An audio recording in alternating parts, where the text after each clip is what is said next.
Nak buat poster menarik macam ni? Kacang je bro. Jom belajar. Okay, Assalamualaikum. Hari ini saya akan tunjuk cara macam mana kita nak buat poster semudah ABC saja. Tak sampai 5 minit boleh buat poster lah. Poster yang ringkas dan mudah lah.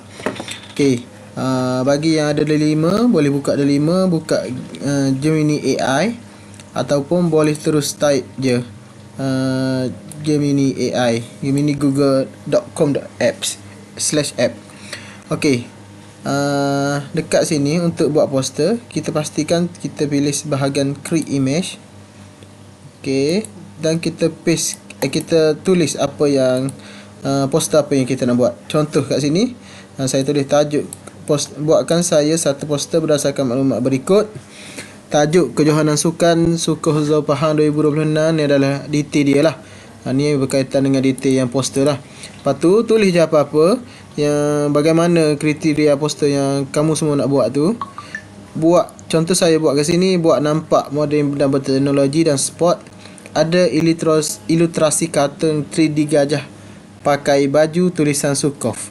So kita try tekan submit untuk kita tengok macam mana hasil poster.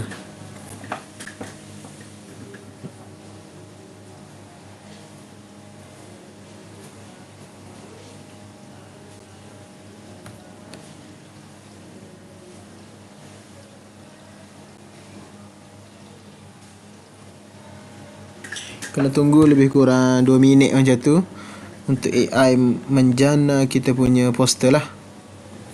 Okay, so bagi saya satu poster yang menarik telah dihasilkan oleh Gemini AI lah. Kita tengok kat sini nanti kalau nak buat size, boleh tulis terus size.